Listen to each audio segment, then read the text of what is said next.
வணக்கம். அனைவருக்கும் மகளிர் தின நல்வாழ்த்துக்கள். கல்யாண மாலையில தொடர்ந்து நல்ல விஷயங்களை பட்டிமன்றம் மூலமா, பேச்சரங்கங்கள் மூலமா நம்ம கொடுத்துக்கிட்டே வந்துட்டு இருக்கோம். 7-8 ஆண்டுகளுக்கு முன்னாடி திருச்சியில ஒரு பட்டிமன்றம். அந்த பட்டிமன்றத்தினுடைய தலைப்பு என்னன்னா, பெண்களின் முன்னேற்றம் என்பது நிஜமா கற்பனையா அப்படிங்கிற மாதிரி ஒரு தலைப்பு. அந்த தலைப்புக்கு நடுவராக இருந்தது திருமதி பாரதி பாஸ்கர். 4 பெண் பேச்சாளர்கள், 2 ஆண் பேச்சாளர்கள் பங்கேற்க மிகச் சிறப்பாக நடைபெற்ற பட்டிமன்றம் அது. எனக்கு என்ன ஒரு விஷயம் ஆச்சரியமா இருக்கு அப்படின்னா, அதுல பேசப்பட்ட கருத்துக்கள் நிஜமே என்று பேசிய கருத்துக்களும் இன்னைக்கு உண்மையா இருக்கு. அதுல இருந்து நம்ம ரொம்ப கீழே ஒன்றும் வந்துடல. ஆனா கற்பனையே என்ற இடத்துல பேசப்பட்ட போது என்ன சொல்லப்பட்டது? பெண்களுக்கு இருக்கிற பாதுகாப்பின்மை, பெண்களுக்கு இருக்கிற அச்சுறுத்தல்கள், பெண்களுக்கு இருக்கிற தடைகள், இதை பற்றி நம்ம நிறைய பேசியிருக்கோம் அந்த பட்டிமன்றத்துல. ஆனால் அது எல்லாம் இன்னைக்கும் அப்படியே இருக்குங்கிறது தான் ஆச்சரியமா இருக்கு. ஒரு 10 ஆண்டுகள்ல எவ்வளவு பெரிய முன்னேற்றம் அடைஞ்சிருக்கோம் நாம. ஆனா அதை தாண்டி பெண்களுக்கான பிரச்சனைகள், அந்த பிரச்சனைகளுக்கான தீர்வுகள்ல நாம முன்னேற்றமே அடையல அப்படிங்கிறது ஒரு பக்கம் நிச்சயமா வருத்தமா இருக்கு. ஒரு கண்டென்ட் நாம கொடுக்கும் பொழுது என்னைக்கு பார்த்தாலும் அது ரெலவெண்டா இருக்கு அப்படின்னா அது ஒரு பெரிய மகிழ்ச்சி. அந்த வகையில தான் இந்த கல்யாண மாலையின் இந்த மகளிர் தின சிறப்பு பட்டிமன்றம் உங்கள் பார்வைக்காக மீண்டும் ஒரு முறை த்ரோபேக் பட்டிமன்றம். வண்ணமும் வனப்பும் நிரம்பிய இந்த நிகழ்ச்சிக்கு எல்லா விதத்திலும் காரணமாக இருக்கின்ற கல்யாண மாலையினுடைய அன்பு பெரியவர் மோகன் ஐயா அவர்கள் இந்த மேடையிலே 10 லட்சம் என்ற அடுத்த டார்கெட்டை பெற்று அதை நோக்கி கல்யாண மாலையை நகர்த்தப் போகின்ற அன்பு சகோதரி மீரா நாகராஜன் அவர்கள். இவர்களெல்லாம் 70 வயசுக்கு மேலே ஆகவே ஆகாது. எப்பவும் நாம் அலைப்பாய்தையில் பார்த்த மாதவனுடைய அப்பா வயசு மாத்திரம்தான் என்று நம்மையெல்லாம் நாளும் வியக்க வைத்து கொண்டிருக்கின்ற அன்பு பெரியவர் பிரமிட் நடராஜன் ஐயா அவர்களே, 2 நிமிஷம் பேசுகிற ஒரு வாழ்த்துறையில் இத்தனை செறிவையும், இத்தனை செம்மாந்த தமிழின் இனிமையையும், உள்ளத்துக்குள்ளிருந்து வருகின்ற அன்பையும் ஒருவரால் கொண்டு வர முடியும் என்றால் அது எங்கள் திருச்சி சிவா MP அவர்களால் மாத்திரமே முடியும். மதுரையிலிருந்து என்னுடைய ஆசானும் என்னுடைய வழிகாட்டியுமான என்னுடைய குரு சாலமன் பாப்பையா அவர்களினுடைய ஆசைகளை எல்லாம் சுமந்தெடுத்து வந்திருக்கின்ற அன்பு நண்பர் திரு ராஜா அவர்களே, இப்போதும் வழக்கம் போலவே எதிரிலே அமர்ந்திருக்கின்றார்.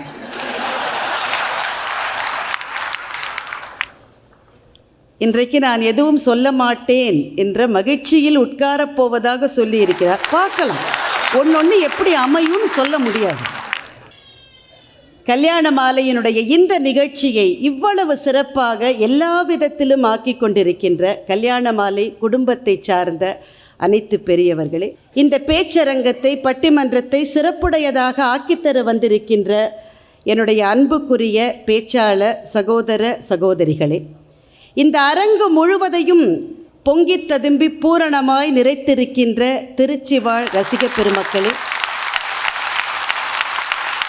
இந்த நிகழ்வை உலகத்தில் எங்கெங்கெல்லாம் தமிழர்கள், தமிழ் பேசுகிறவர்கள் வாழ்கிறார்களோ அத்தனை இடங்களுக்கும் கொண்டு செல்ல போகின்ற சன் டிவி குழுமத்தை சார்ந்த அனைத்து பெரியவர்களே, சகோதர சகோதரிகளே, உலகம் எங்கிலுமிருந்து இந்த நிகழ்ச்சியை பார்த்து கொண்டிருக்கின்ற கல்யாண மாலையினுடைய ரசிக பெருமக்களே, உங்கள் அத்தனை பேருக்கும் என்னுடைய இதயத்திலிருந்து ஒரு எளிய சொல் நன்றி. உங்கள் அத்தனை பேரின் திருப்பாத கமலங்களுக்கும் என்னுடைய பணிவான வணக்கங்கள்.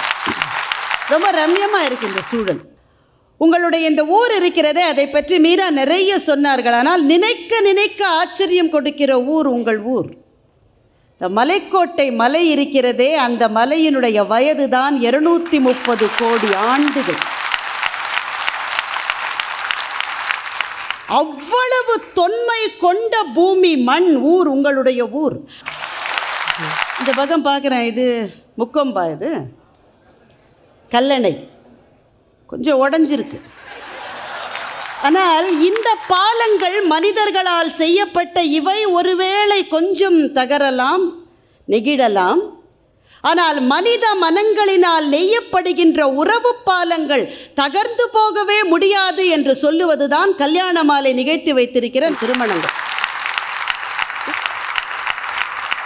இந்த அளவில் ரம்யமான இந்த மேடையில் ஒரு பட்டிமன்றம்.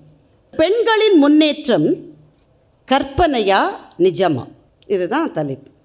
பெண்களின் முன்னேற்றத்துக்கு என்ன குறைச்சல்? இப்போ மேடையிலே பாருங்கள், 2 ஆண்கள் பாவமாக உட்காந்துருக்காங்க. அரங்கத்தில் எவ்வளோ பெண்கள் வந்திருக்காங்க? 50-60 வருஷம் முன்னாடி திருச்சியில் ஒரு பொது நிகழ்ச்சி நடந்தால் எவ்வளோ பெண்கள் வந்திருப்பாங்களா? கூட்டிகிட்டு வந்திருப்பீங்களா நீங்கள்? இங்கே பாருங்கள், பல பேர் வீட்டுக்காரமா உட்காந்து வச்சுட்டு அவங்க நின்றுட்டுருக்காங்க. அங்கெல்லாம் பாருங்கள் பின்னாடி. என்ன குறைச்சல்? பெண்களினுடைய முன்னேற்றம் நிச்சயமாக ஒவ்வொரு நாளும் நிகழ்ந்து கொண்டிருக்கிறது. அது நிஜம்தான், கற்பனை அல்ல என்று சொல்லுவதற்கு 3 பேர். இது இன்னமும் நிழல்தான், இன்னமும் இது கற்பனை தான். தொட தொட தொட தொட அருகே போக போக போக தள்ளி தள்ளி தள்ளி போகிற கானல் நீர் போல என்று சொல்லுவதற்கு 3 பேர். முதல் பேச்சாளராக இருக்கின்ற திரு சுஜித் உங்கள் பல பேருக்கு நன்கு அறிமுகமானவர். மாற்றம் என்ற அறக்கட்டளையின் மூலம் அவர் செய்து வருகிற பணியை நான் நேரே பார்த்திருக்கிறேன்.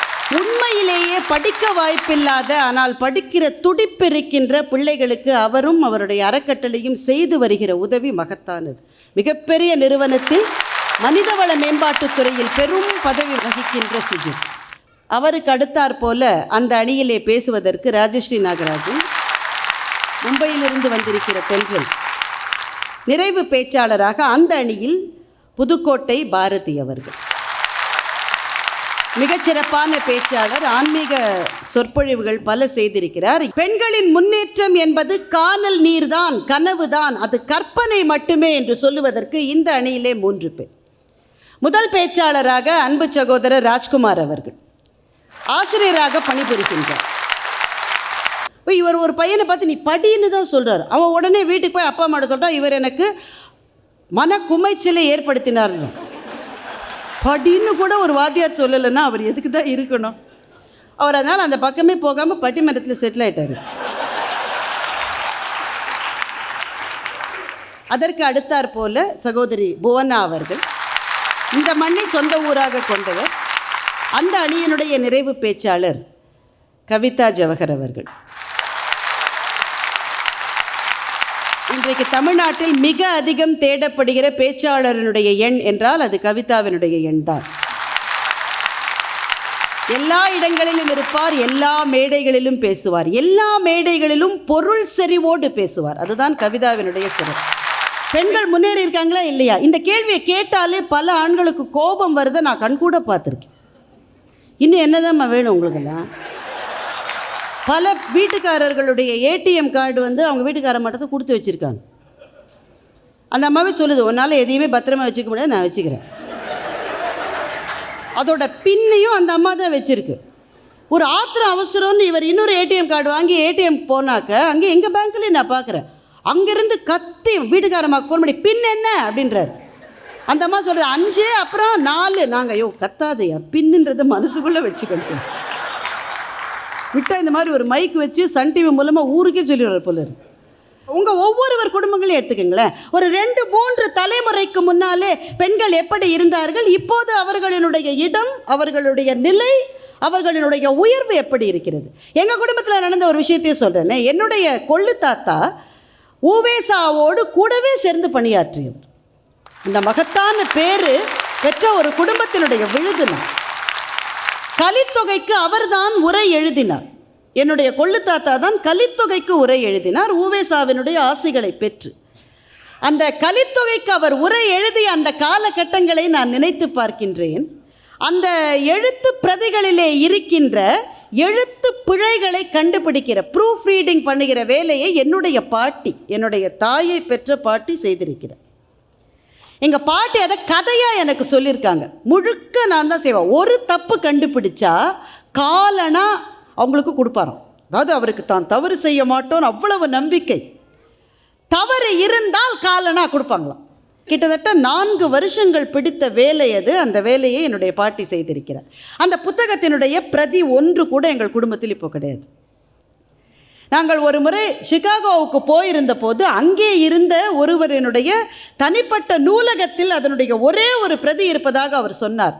என்னுடைய கொள்ளு தாத்தா எழுதிய முன்னுரை அந்த தொகுப்பில் இருக்குது.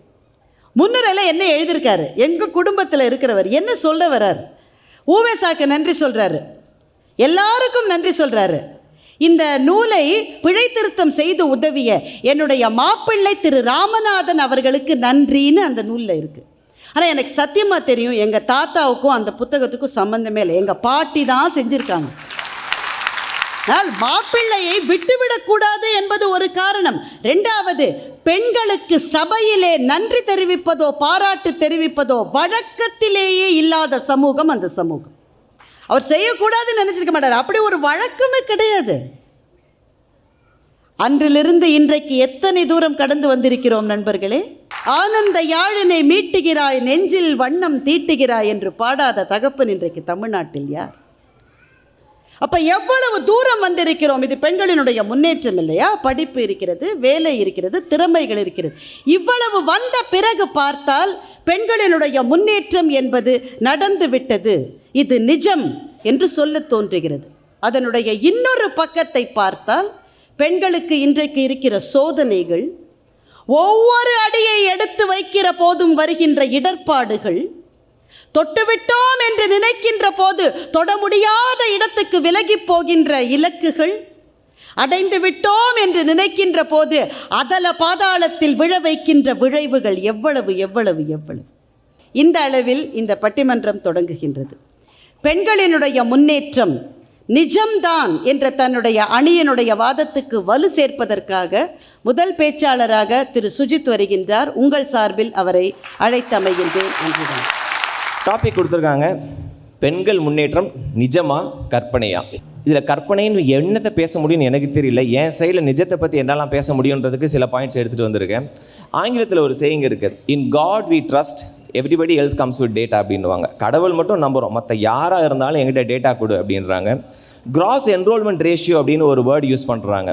அது என்னதுன்னா, இந்தியாவில் ஒரு குழந்தை பிறந்தா எத்தனை குழந்தைங்க ஹையர் எஜுகேஷனுக்கான ஆக்சஸ் இருக்குது அப்படின்றத மெஷர் பண்ணுறது தான் கிராஸ் என்ரோல்மெண்ட் ரேஷியோ அப்படின்றது.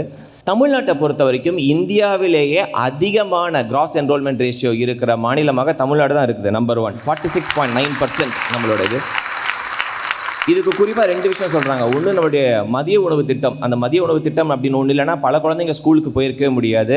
அடுத்து டாக்டர் கலைஞர் இன்ட்ரடியூஸ் பண்ண முதல் பட்டதாரிக்கான இலவச எஜுகேஷன், இது 2ம் தான் கிராஸ் என்ரோல்மெண்ட் ரேஷியோ வந்து மேலே இன்க்ரீஸ் ஆகிருக்கு. இதில் என்ன ஒரு எதுக்காக இதை சொல்கிறேன் அப்படின்னா, இது மூலமாக நம்மளுடைய வீட்டில் இருக்கும், கிராமத்தில் இருக்கும் எத்தனை பெண் குழந்தைகள் இன்றைக்கி ஹையர் எஜுகேஷன் படிக்கிறாங்க அப்படின்னு பார்த்தீங்கன்னா கணக்கில் அடங்காதவை. ஐடி கம்பெனியில் வேலை செய்கிறவங்களாம் லூஸு, பயங்கர ஸ்ட்ரெஸ்ஃபுல் ஜாபு, அங்கே கேரக்டர் சரியில்லை, இப்படி தான் நிறைய பேசுகிறாங்க. நான் அதுமாதிரி சொல்கிறவங்களெல்லாம் தயவு செஞ்சு இந்த ஐடி ஹைவேன்னு நாங்கள் ஒரு ரோடில் நாங்கள் தான் அங்கே தான் வேலை செய்கிறோம், அங்கே வந்து பாருங்கள் எவ்வளோ கஷ்டப்பட்டு இன்ஜினியரிங் காலேஜில் படிச்சுட்டு அங்கே வந்து வேலை செய்கிறாங்க. நான் வேலை செய்கிறதால மட்டும்தான் என்னுடைய குடும்ப சூழ்நிலை மாறுகிறது, என்னோடய குடும்பம் அடுத்த நிலைக்கு போகுதுன்றதுக்கு பாருங்கள். அதை எங்களால் கண்கூட பார்க்க முடியும். ஒரு ஆண் படித்தாலும் ஒரு பெண் படித்தாலும் டிஃப்ரென்ஸ் என்ன? வீட்டில் அப்பா படிச்சிருந்தா, குறிப்பாக லோ இன்கம் ஃபேமிலி குரூப்ஸில் அப்பா படிச்சிருந்தா ஜென்ரேஷன்ஸ் தட் ஃபாலோ நெக்ஸ்ட் படிச்சிருக்கணுன்ற அவசியம் கிடையாது. ஆனால் வீட்டில் அம்மா படித்திருந்தால் எப்பாடுபட்டாவது அடுத்து வர எல்லா ஜென்ரேஷனும் படிச்சிரும்.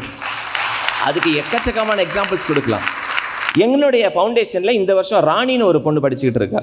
கடலூர் பக்கத்தில் நண்டுக்குழின்னு ஒரு ஊர். டெய்லி 16 கிலோமீட்டர் நடந்து போனோம். 5ஆம் கிளாஸ் வரைக்கும் தான் அவங்க ஊரில் ஸ்கூல். அடுத்த ஸ்கூல் போனோன்னா 16 கிலோமீட்டர் நடந்து போனோம். அவங்க அம்மா முந்திரி தோட்டத்தில் வேலை செய்கிறாங்க. எனக்கு வந்து காலேஜில் அட்மிஷன் போட்ட பிறகு வணக்கம் சொன்னாங்க. வணக்கம் சொன்னப்போ பார்த்தா இந்த கை ஃபுல்லாக தார் ஊற்றுன மாதிரி இருந்துச்சு. இந்த இடம் ஃபுல்லாக கருப்பாக இருந்தது. நான் அந்த கையை பிடிச்சி கேட்டேன், அம்மா என்னமாச்சு உங்கள் கையில் அப்படின்னு. முந்திரி தோட்டத்தில் வேலை செய்கிறாங்களாம். ஸோ முந்திரி பறிக்கும் போது அந்த முந்திரி பால் பட்டு கருப்பாக இருக்குது அவங்க கையெல்லாம். ஆனால் அவங்க அம்மா சொல்கிறாங்க, நான் பட்ட கஷ்டம் என் பொண்ணு படக்கூடாது தம்பி, அதுக்காக எப்படியாவது படிக்க வைங்க அப்படின்னாங்க. 16 கிலோமீட்டர் நடந்து போன பொண்ணு இன்னைக்கு சென்னையில் ஒரு பிரபலமான பொறியியல் கல்லூரியில் படிக்கிறா. இந்த வருஷம் முதல் வருஷம் முடிச்சுட்டு அவங்க அம்மா வந்து என்கிட்ட பேசும்போது என் கை பிடிச்சி சொல்கிறாங்க, தம்பி என் பொண்ணுக்கு நான் ராணின்னு பேர் வச்சதுக்கு ரொம்ப யோசிச்சிருக்கிறேன். என்ன இப்படி ஒரு வாழ்க்கை வாழ்ந்துகிட்டு இருக்கு, இதுக்கு ஏன் ராணின்னு பேர் வச்சேனே, அதோட புரிதல் எனக்கு இப்போ தான்ப்பா புரிஞ்சுது. ஒவ்வொரு முறையும் ஹாஸ்டல்லேருந்து இறங்கி அந்த கவர்மெண்ட் பஸ்ஸில் இறங்கி வரும்போது எங்கள் ஊரில் இருக்க எல்லாரும் வாசலுக்கு வந்துடுறாங்க, வந்து ராணி வந்துட்டான்னு. அவ்வளோ பொண்ணுங்களும் எங்கள் வீட்டில் வந்து உட்காடுறாங்க தம்பின்னாங்க. இது முன்னேற்றம் இல்லைங்களா? நம்ம எதை முன்னேற்றம்ன்றோம்? நம்ம எல்லாரும் ஒரே இடத்துலேருந்து ஓட்டப்பந்தயத்தை ஆரம்பித்தா நீ பலசாலியா நான் பலசாலியான்னு முடிவு பண்ணிடலாம். நாம் பல பேர் 200 மீட்டருக்கு முன்னாடி இருந்து ஜாலியாக ஓடுறோமே, நீ ஓடுறதே 100 மீட்டர், நான் உனக்கு பின்னாடி 200 மீட்டர்லேருந்து ஆரம்பிக்கிறேனே. ஆக நம்மளுடைய பெண்கள் பல கஷ்டத்தை தாண்டி தான் வந்திருக்காங்க. ஆனால் எல்லா ஸ்டீரியோ டைப்பையும் பிரேக் பண்ணுறாங்களா இல்லையா? அருமை. ஹீமா தாஸ், இந்த நேமை ஞாபகம் வச்சுக்கோங்க. 18 வயசு, அஸ்ஸாம் பேடி ஃபீல்ட்ஸில் வேலை செய்கிற பொண்ணு. விளையாட்டில் ரொம்ப ஈடுபாடு இருக்கிறதுனால ஃபுட்பால் விளையாடுறாங்க. ஃபுட்பாலில் வந்து இந்தியன் டீம், ஒரு கேர்ள்ஸ் டீம் இருக்குன்னே அவங்களுக்கு தெரியாது. ஆனால் நல்லா ஓடக்கூடியவர் அவங்க கோச் பார்க்குறாரு, நிப்பான் தாஸ்னு ஒருத்தர் பார்க்குறாரு. நீ நல்லா ஓடுறியே, நீ ஏன் வந்து அத்லெட்டிக்ஸ்க்கு வரக்கூடாதுன்றாங்க. அத்லெட்டிக்ஸ்னால் அவளுக்கு என்னன்னே தெரியாது. சமீபத்தில் நடந்த இன்டர்நேஷ்னல் அத்லெட்டிக் காம்படிஷன் வேர்ல்ட் சாம்பியன்ஷிப்பில் தங்கப்பதக்கம் வென்ற ஒரே இந்திய பெண்மணி அவங்க தான். இந்த வீடியோ பார்க்கும்போது கமெண்ட்ரி கொடுப்பாங்க. நார்மலாக அந்த ஸ்போர்ட்ஸ் கமெண்ட்ரி அத்லெட்டிக்ஸ் முடியும் போது பார்த்தீங்கன்னா அந்த கமெண்டேட்டர் அவரோட வாய்ஸோட உச்சகட்டத்தில் பேசுவார். ஆங்கிலத்தில் அந்த வர்ணனையாளர் சொல்கிறாரு, அந்த ஃபைனல் கர்வ் வரும்போது, she sees the line and she sees history. No other Indian athlete has ever won a gold medal அப்படின்றார். மேல் ஆர் ஃபீமேல் ஒரு ஆண்மகன் கூட ஜெயிச்சது கிடையாது. And she creates a record by winning the gold medal. அஸ்ஸாமில் ஓடுற ஒரு பொண்ணு ஜெயிக்கும் போது புதுக்கோட்டையிலையோ திருச்சியிலையோ சேலத்துலையோ நம்ம குழந்தைங்க ஓடுதில்ல, இது எல்லாமே ஹோப் கொடுக்கும். இது எல்லாமே ஹோப் கொடுக்கும். ஹீமாதாஸால் முடியும்னா என்னாலேயும் முடியும் அப்படின்ற அந்த ஹோப் கொடுக்கும். நம்ம ஊரில் சில பேர் சொன்னால் டக்கு டக்குன்னு ஞாபகம் வந்துடும். டாக்டர் நிர்மலா தேவினா உங்களுக்கு எல்லாம் ஞாபகம் வருதா? தெரியுமா? நிறைய ஞாபகம். வளர்மதி, பிரீத்தி சீனிவாசன், சின்ன பிள்ளை தெரியாது. கிளாஸ்ல அட்டெண்டன்ஸ் எடுக்கிற மாதிரி. இதில் ஏன் சொல்கிறேன் கேளுங்க மேடம். ஏன்னா அடுத்து இந்த சைடு வரும்போது இதெல்லாம் தான் எங்கோ 1 2 வரும் பாருங்க நியூஸ். நிர்மலா தேவி நம்ம ஊரில் செலிபிரிட்டி மாதிரி தெரிஞ்சிருக்கோம். வளர்மதி யார்? உங்கள் ஊர் பக்கத்தில் இருக்க அரியலூர் டிஸ்ட்ரிக்டில், அரியலூர் அந்த டிஸ்ட்ரிக்டில் இருந்து இன்னைக்கு இஸ்ரோவில் இருக்கிற டாப் 10 சயின்டிஸ்டில் அவங்க ஒருத்தங்க. எனக்கு வளர்மதின்றவங்க பேர் எனக்கும் தெரியாது. எனக்கு எப்போ தெரிஞ்சதுன்னா இந்த வருஷம் அந்த டிஸ்ட்ரிக்ட்லேருந்து 2 பொண்ணுங்க வந்தாங்க எங்களுக்கு. இந்த 2 பொண்ணுங்களோட மார்க்கும் ரொம்ப சூப்பர். ஆனால் 2 பேரும் படிக்கும் போது ஏரோநாட்டிக்கல் இன்ஜினியரிங் படிக்கணும் அப்படின்னாங்க. நான் இது வரைக்கும் பெண்கள் அந்த துறையை கேட்டு என்கிட்ட 675 குழந்தைங்க படிக்கிறாங்க.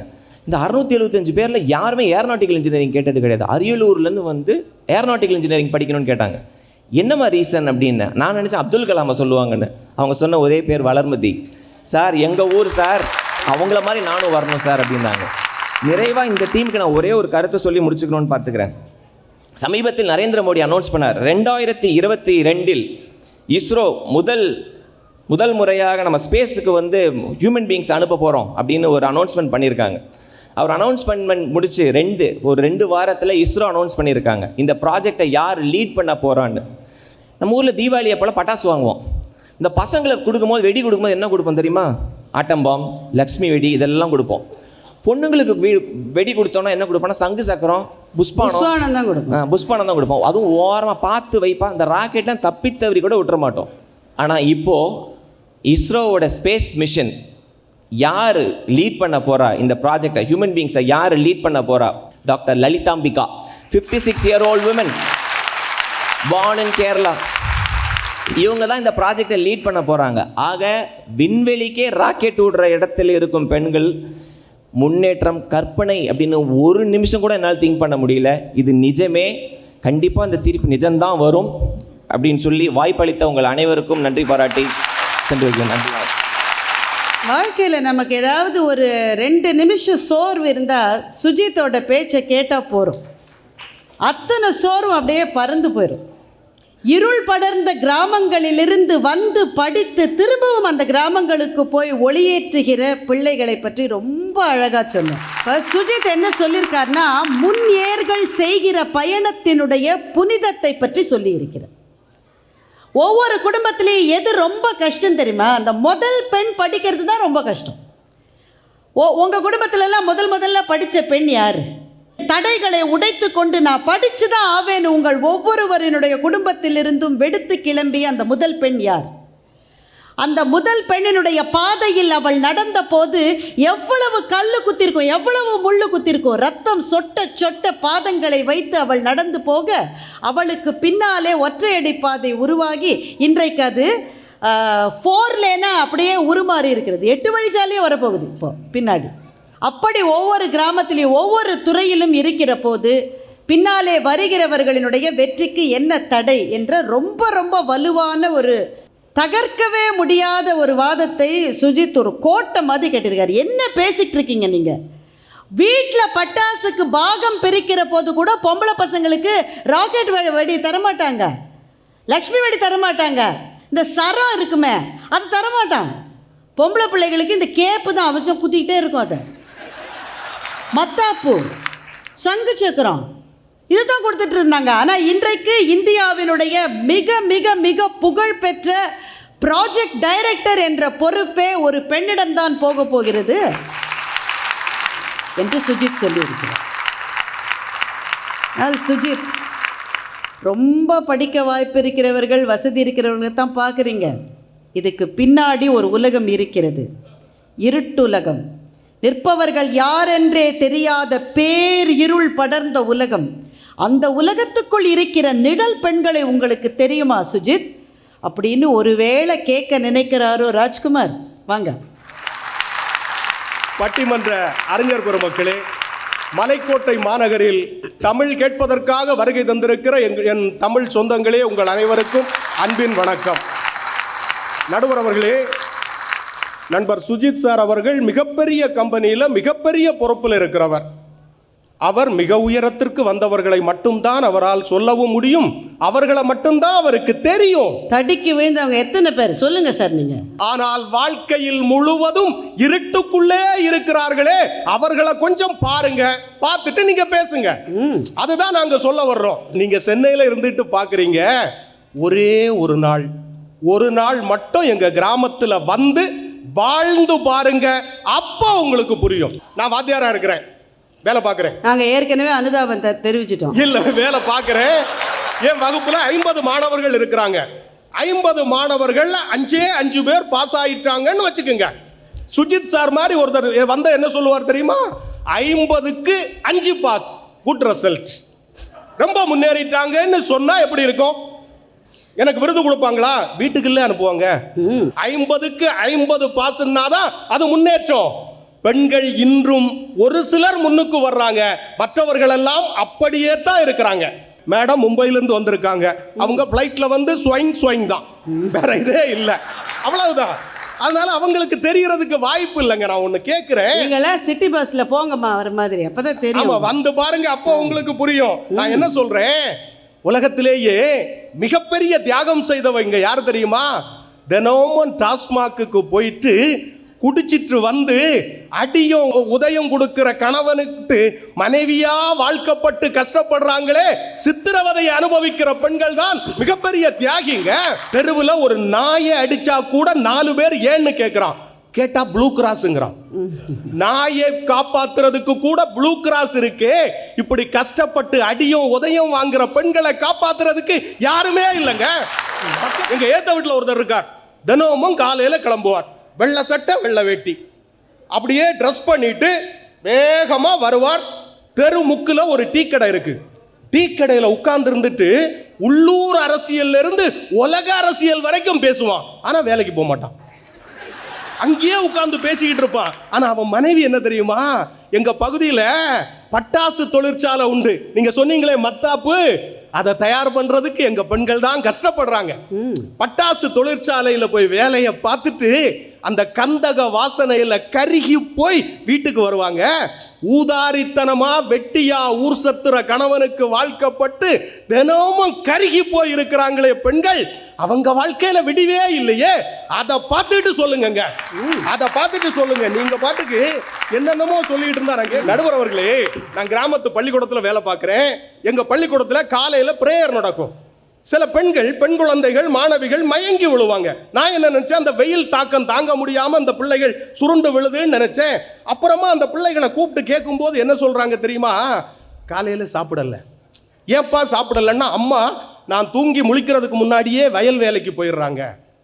சரி, இரவு சாப்பிட்டியா? இரவு அம்மா வந்து பகல்ல வேலையெல்லாம் முடிச்சுட்டு வீட்டுக்கு வருவாங்க.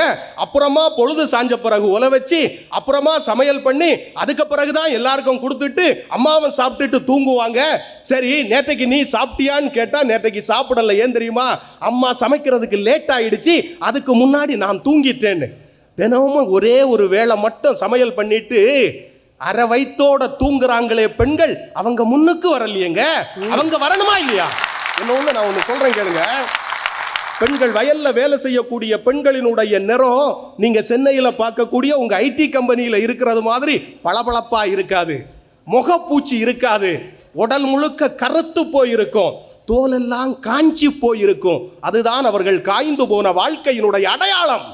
அது மாறினாதான் பெண்கள் உண்மையிலேயே முன்னேறி இருக்காங்கன்னு சொல்ல முடியும். பேருந்துகள்லையும் ரயில்லையும் பயணம் பண்ணக்கூடிய பெண்கள் எவ்வளவு சிரமத்தை அனுபவிக்கிறாங்க தெரியுமா?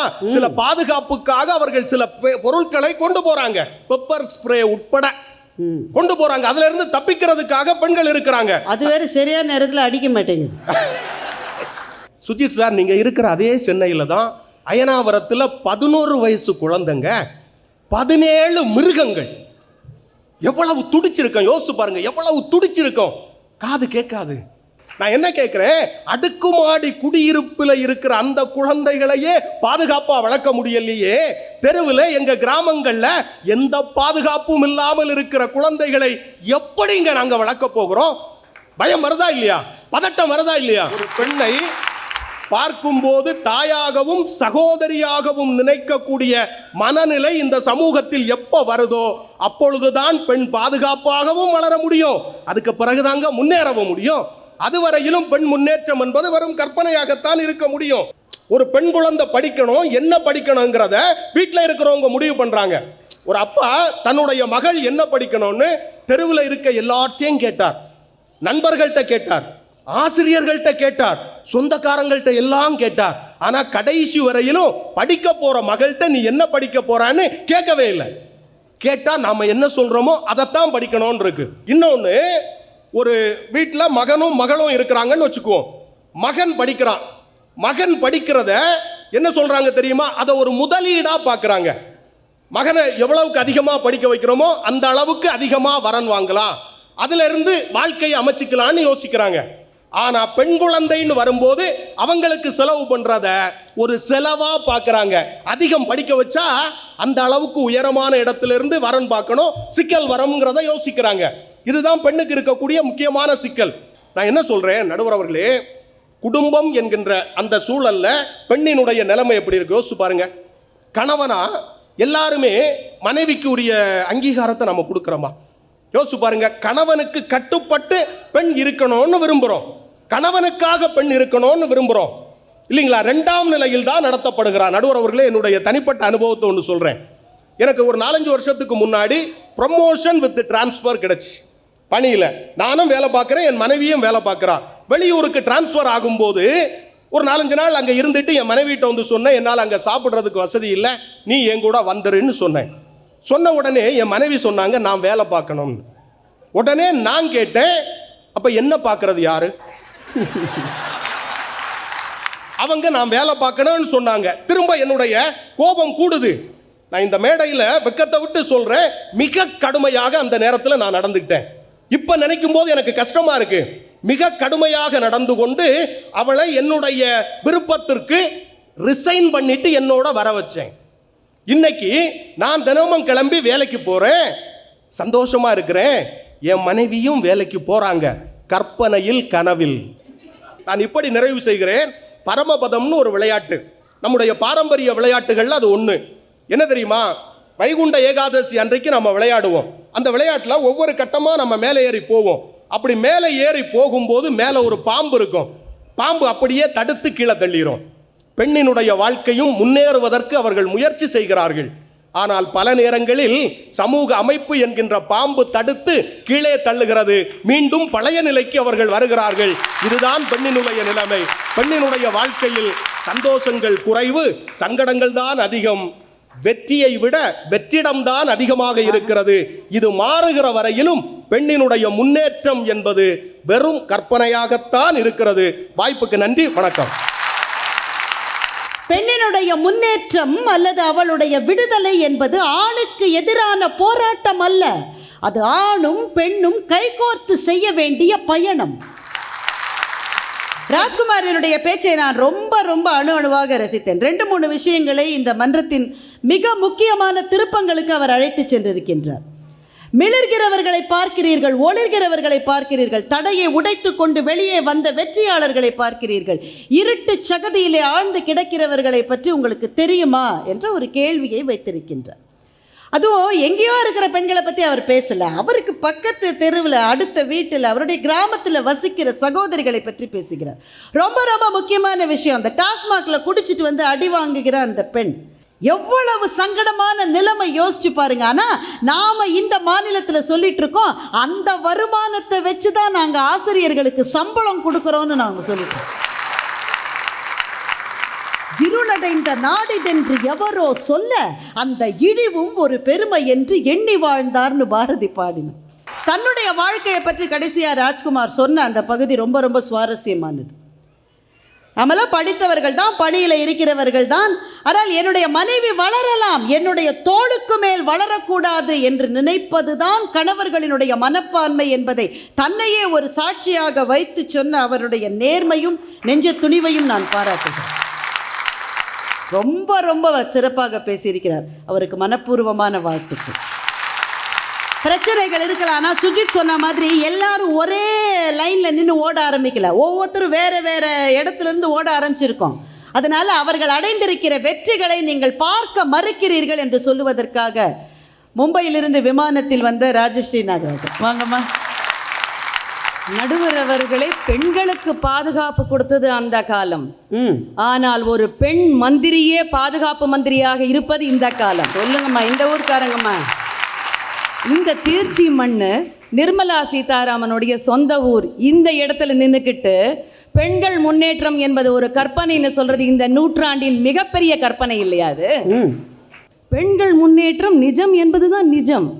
எந்த இடத்தில் கருத்து சுதந்திரம் இருக்கிறதோ, எந்த இடத்தில் பெண்ணுக்கு சுயமாக சிந்திக்கக்கூடிய சுதந்திரம் இருக்கிறதோ, பேச்சுரிமை இருக்கிறதோ, சொத்துரிமை இருக்கிறதோ, எழுத்துரிமை இருக்கிறதோ, இதெல்லாம் இல்லைன்னு சொல்லுங்க பார்ப்போம். இது அத்தனையும் இன்றைக்கு கிடைத்திருக்கிறதா இல்லையா?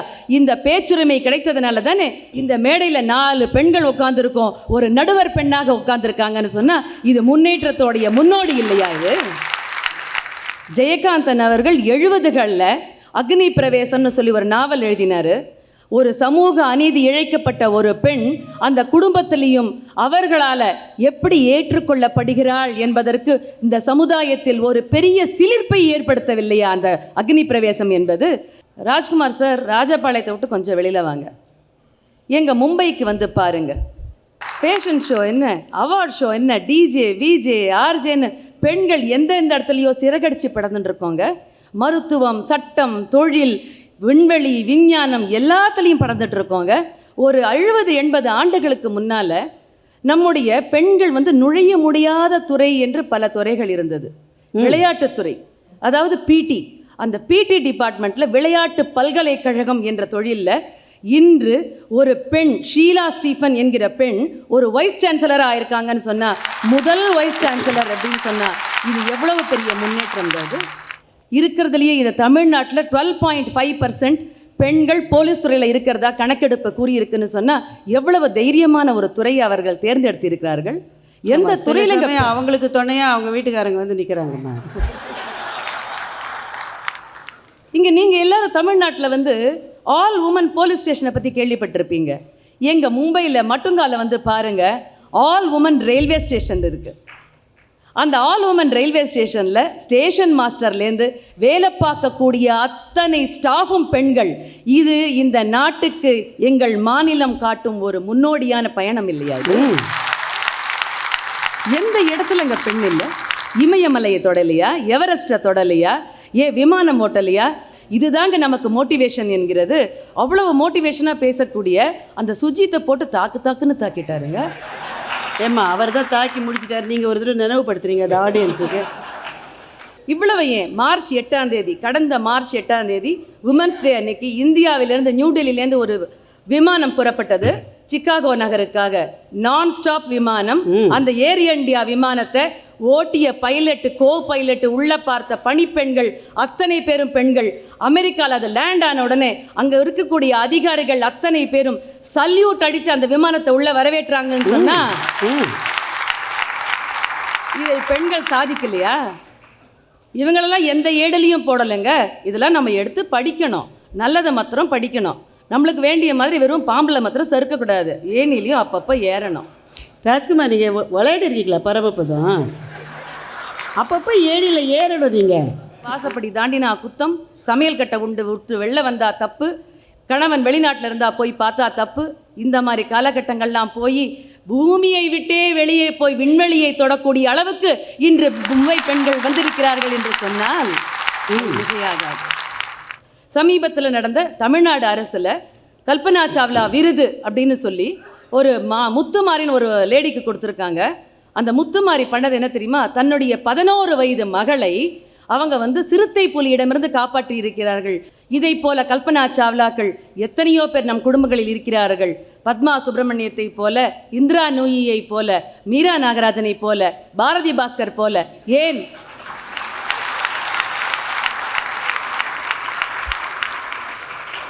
இந்த சாமர்த்தியம் தான்மா எனக்கு வர மாட்டேங்குது. எந்த பேரை எந்த நேரத்தில் எப்படி சொல்லணும்னு தெரிய மாட்டேங்குது.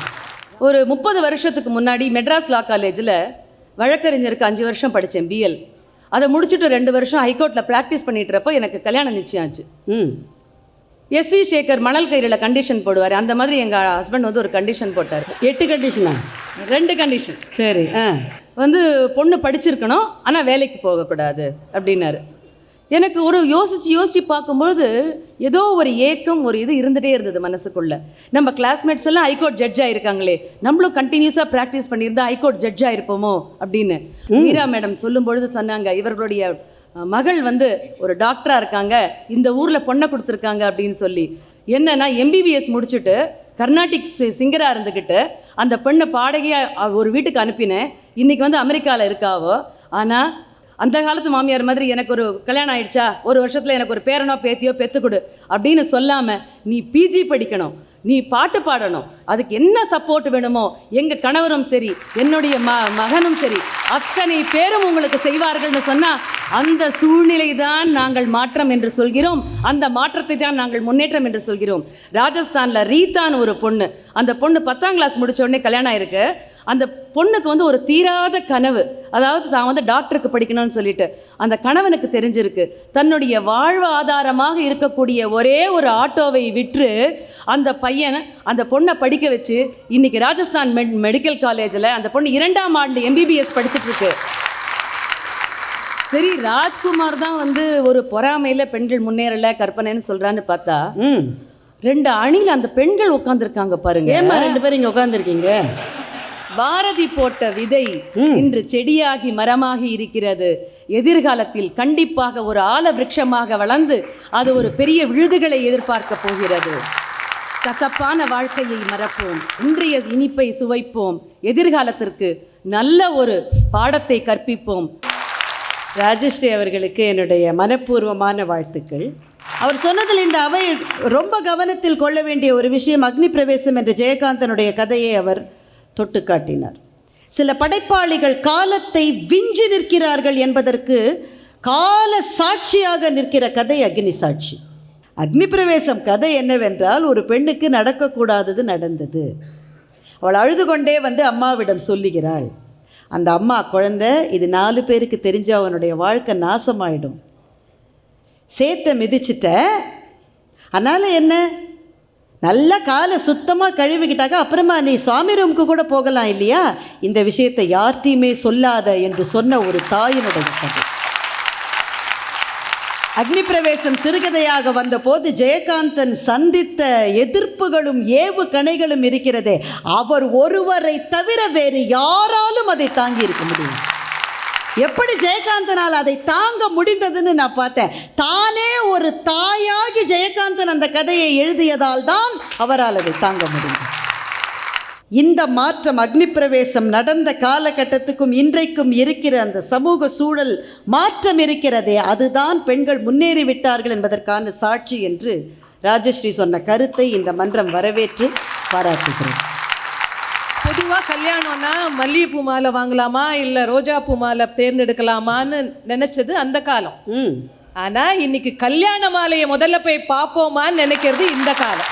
எனக்கு முன்னால் பேசிய ராஜஸ்ரீ, இவங்க சொல்ற இதே காவல்துறை எல்லாம் சொல்றாங்க இல்லையா, மும்பை ரயில்வேல நீங்க ரயில்ல போய் பார்த்தீங்கன்னா 8 மணிக்கு மேல ஒரு காவலர் அங்கே இருக்கணும். அதுல சில சமயம் பெண் காவலர்களுக்கும் டியூட்டி போடுறாங்க. அவங்களுக்கே பல சமயம் பாதுகாப்பு இல்லை நடுவர் அவர்களே. அந்த ட்ரெயினில் இன்னொரு ஒரு கேமராவை வச்சுருக்காங்க. நான் கேட்குறேன், இவங்க சொல்கிற மாதிரி நிலைமை இருந்ததுன்னா இன்னைக்கு கண்காணிப்பு கேமரா ட்ரெயினோட பெட்டி வரைக்கும் ஏன் வந்திருக்கு? அப்போ எங்கே இருக்கு பாதுகாப்புன்னு நீங்கள் சொல்கிறீங்கன்னு எனக்கு புரியல. சிம்பிளாக சொன்னோன்னா, இவங்க சொல்கிற முன்னேற்றம் என்பது பலர் தடம் பதித்த துறையில் சாதிப்பது மட்டுமல்ல, பல துறையில் இருக்கின்ற பெண்கள் அவருடைய உரிமையும் சலுகையும் கிடைக்காமல் இருக்கிறது பார்த்தீங்களா, அதுதான் வந்து உண்மையான முன்னேற்றத்துக்கு தடையாக இருக்குன்னு நாங்கள் சொல்கிறோம். விளையாட்டுத்துறையில் வந்துட்டார்கள், உண்மையை வணங்குறோம். ஹிமா தாஸ், PV சிந்து போன்ற தங்க மங்கைகளை நாங்களும் தலை வணங்குகிறோம். ஆனால் 55-60 கோடி இருக்கிற பெண்கள் ஜனத்தொகையில எத்தனை ஹீமா தாஸ் வந்திருக்காங்க, எத்தனை சிந்து வந்திருக்காங்க?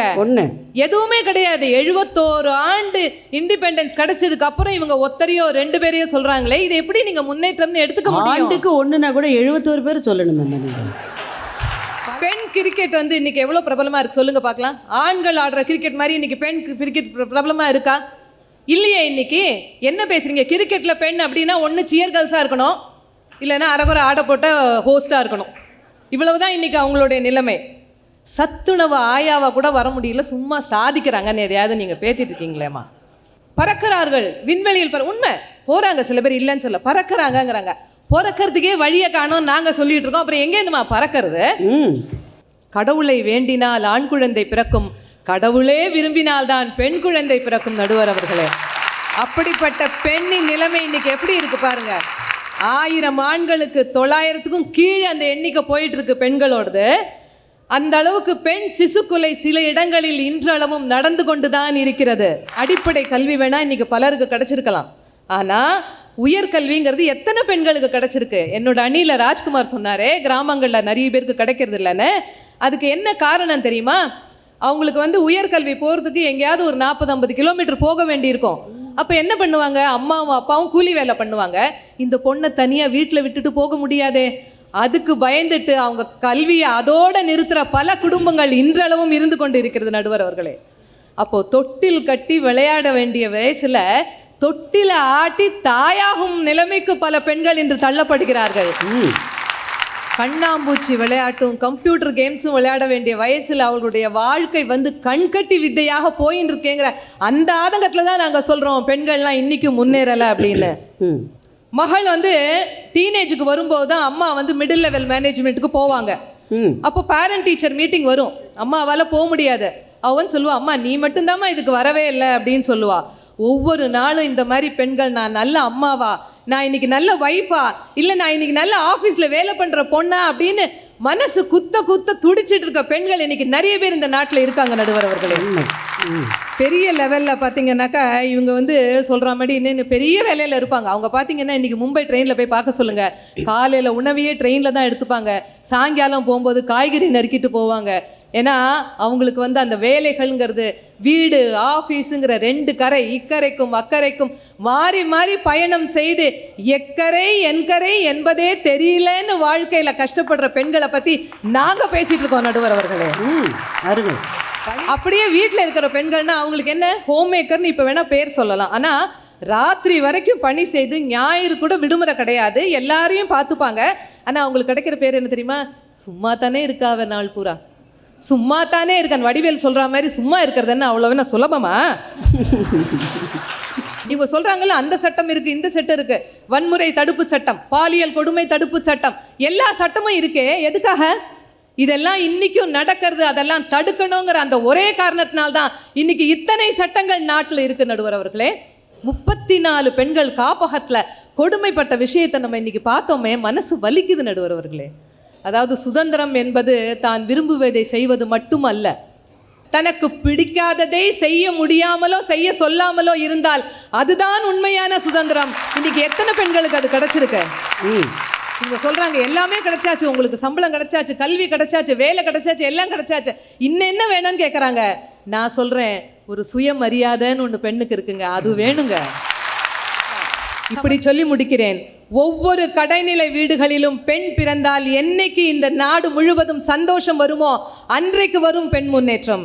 ஒவ்வொரு ஆணையும் நம்ம பெண்ணை வந்து சொல்லி வளர்க்குறோமே, வெளியில் போனால் ஃபோன் பண்ணு, லேட் ஆச்சுன்னா இன்ஃபார்ம் பண்ணு, ஜாக்கிரதையாக இருன்னு சொல்லி அனுப்புகிறோமே, அதே மாதிரி ஒவ்வொரு ஆண் குழந்தையும் வீட்டை விட்டு போகும்போது வெளியில் போனால் ஃபோன் பண்ணு, லேட்டாக இருந்தால் இன்ஃபார்ம் பண்ணு, பிற பெண்களிடம் மரியாதையாக நடத்துன்னு என்று என்னைக்கு சொல்லி வளர்க்குறோமோ அன்னைக்கு வரும் இந்த பெண் முன்னேற்றம். ஒவ்வொரு நாளும் இந்த பெண்ணின் பாதுகாப்பு என்னைக்கு வந்து தீர்மானம் செய்யப்படுமோ அன்றுதான் இருக்கும் உண்மையான பெண் முன்னேற்றம். அதுவரை இது நீண்ட கற்பனை தான், நிஜமல்ல என்று கூறி என்னுடைய இந்த மண்ணிலேயே எனக்கு பேச வாய்ப்பளித்த கல்யாண மாலை குழுவினருக்கும் சன் டிவிக்கும் மனமார்ந்த நன்றியை தெரிவித்து விடைபெறுகிறேன். நன்றி, வணக்கம். புவனா ஒரு கேள்விக்குறியாக நிற்காமல் ஒரு ஆச்சரியக்குறியாக விஸ்வரூபம் எடுத்து நிற்கிறார். மனசின் ஆழத்திலிருந்து பேசினார். அவர் கேட்ட கேள்விகளினுடைய நியாயங்கள் நம்மால் மறுக்க முடியாதவை. அவர் சொன்ன விஷயங்களிலே ரொம்பவும் நாம் யோசிக்க வேண்டிய ஒரு விஷயம், மிக மிக உயர்ந்த பதவிகளில் இருப்பவர்களுக்கு கூட அவர்களுடைய வீட்டு வேலைகளில் வீட்டிலே இருக்கிற ஆண்களினுடைய பங்களிப்பு என்பது கிடைக்காமல் போகிற ஒரு விஷயத்தை அவர் சுட்டிக்காட்டினார்.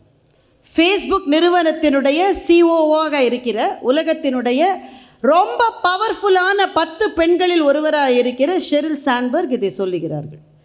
படிப்பு நிறுவனங்களில் பெண்களுக்கு டாமினன்ஸ் கிடைச்சிருக்கு, முதலிடம் கிடைத்திருக்கிறது. ஆனால் வீட்டு வேலை என்று வருகிற போது அந்த இடம் பெண்ணினுடைய இடமாகவே இருக்கிறது என்று அவர் சொல்லுகிற அந்த செய்தியை புவனா தொட்டு காட்டினார். ஒரே ஒரு சின்ன விஷயம் மட்டும் யோசிச்சு பாருங்களேன். நிறைய வீடுகளில் நடக்கிறது தான். ஒரு கணவனும் மனைவி டிவி பார்த்துட்ருக்காங்க. அந்த கணவனுக்கு வந்து சரி தூங்கலான்னு தோணிருச்சு.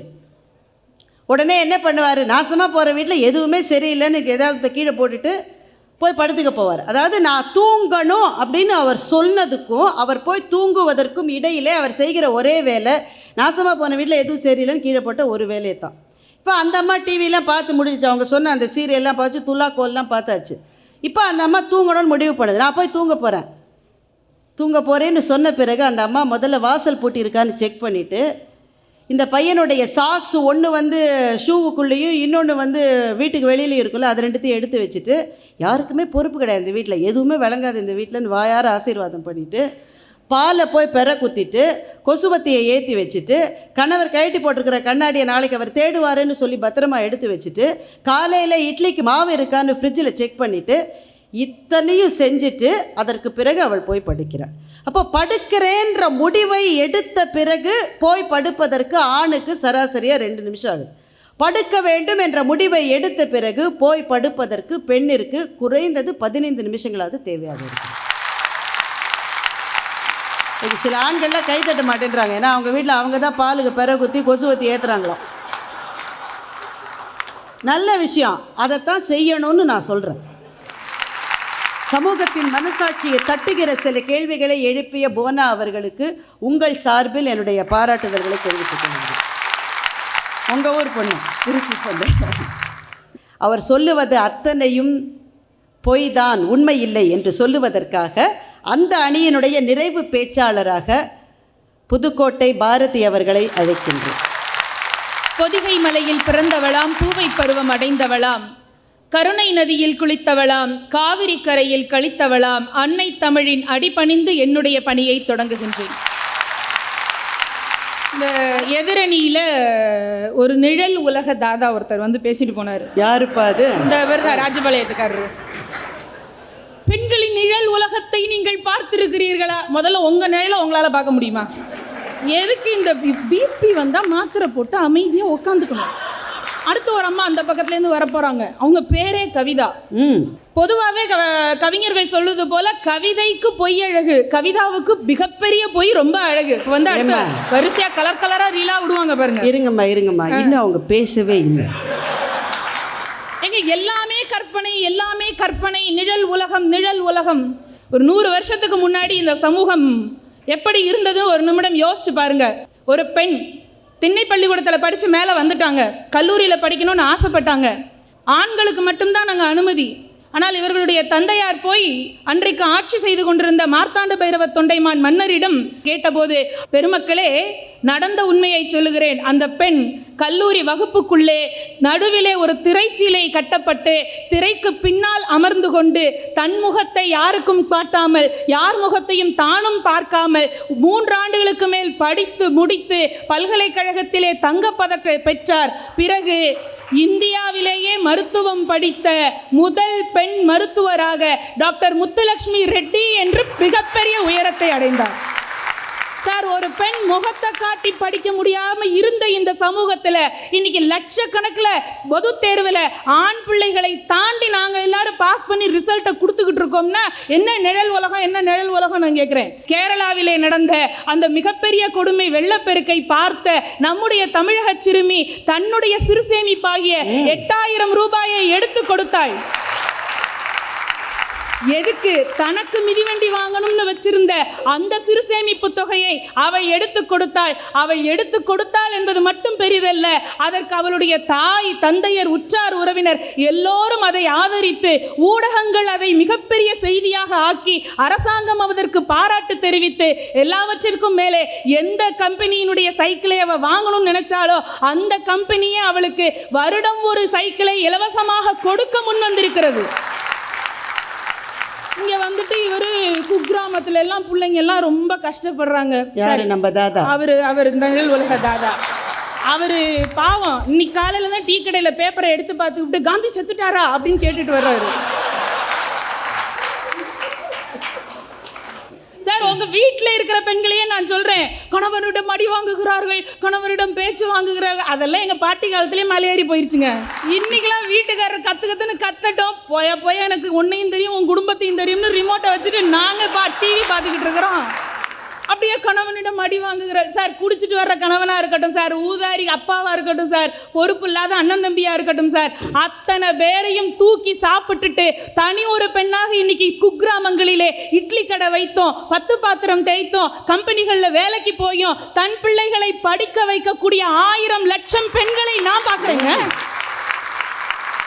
சார், முன்னாடி எல்லாம் சொல்லுவாங்க அப்பா இல்லாத வீட்டில் அண்ணன் தான் அப்பா அப்படின்லாம் சொன்னாங்க. அதெல்லாமும் மலையேறி போச்சுங்க.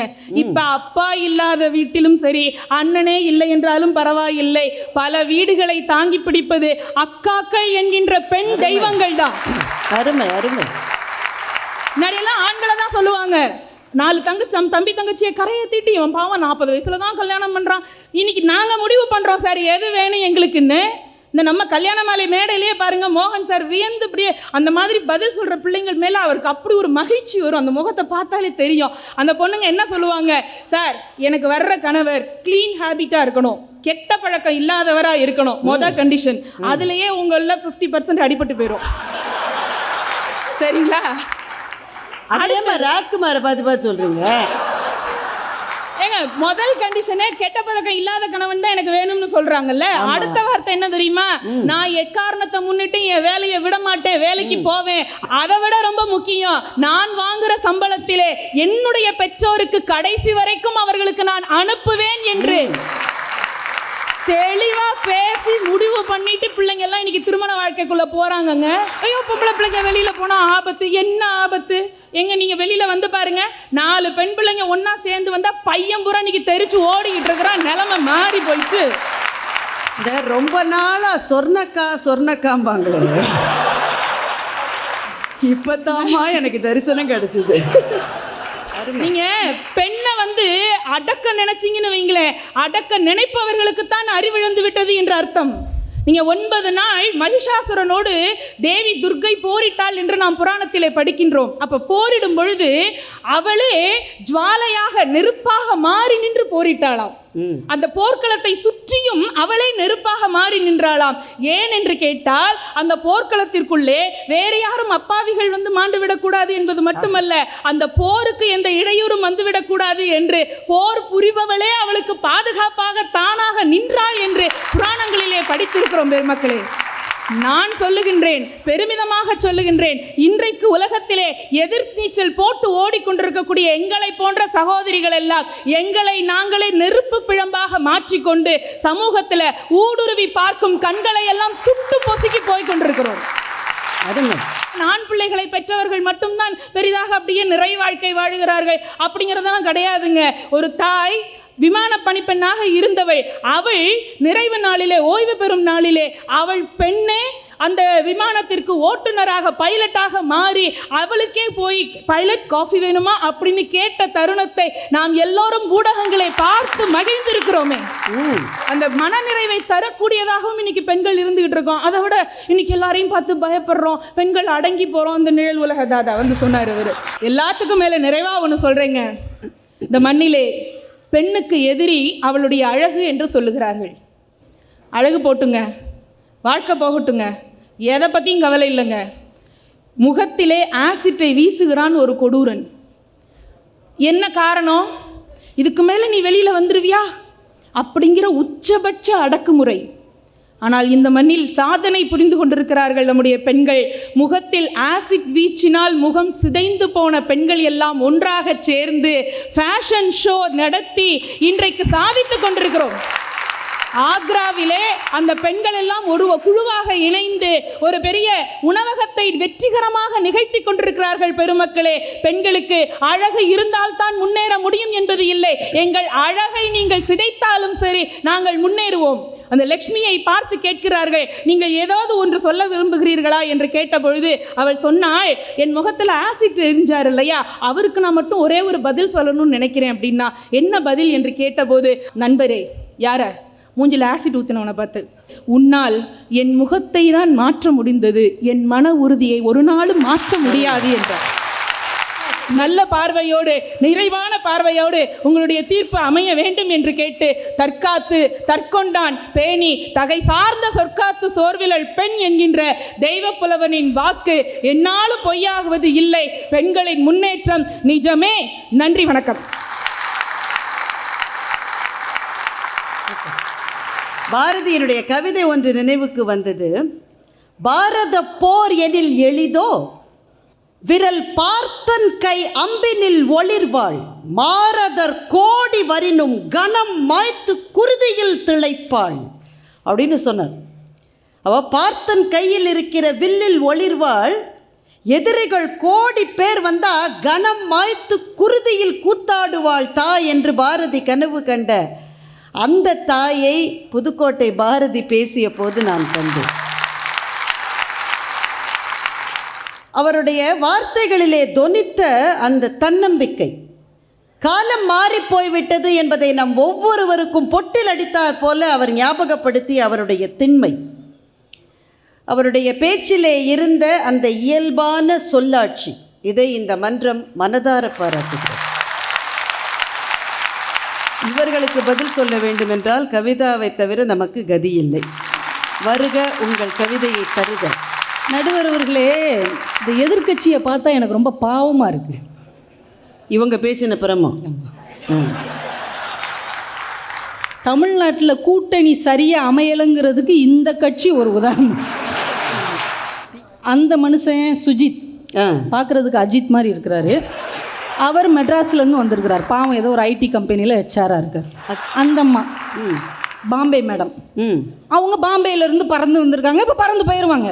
சரி, இந்த அம்மா புதுக்கோட்டையிலேருந்து ஏதோ பஸ்ஸில் ஏறி பாவமாக வந்துருக்கு. இந்த 3 பேரும் ஒரு கூட்டணி அமைத்து பெண்கள் முன்னேறி விட்டார்கள், பெண்கள் முன்னேறி விட்டார்கள் அப்படின்னு ஓங்கி ஓங்கி கூவிட்டு, கொடுத்த காசுக்கு மேலேயே வேற கூவிட்டு, 10 ரூபாய் கொடுத்தா 10,000 ரூபாய்க்கு நடிக்க. ஆமாம், ஒரு சின்ன பொண்ணு கேரளாவிலே ஒரு வெள்ளம் வந்தபோது தான் சேர்த்து வைத்திருந்த 8,000 ரூபாயை கொடுத்தது.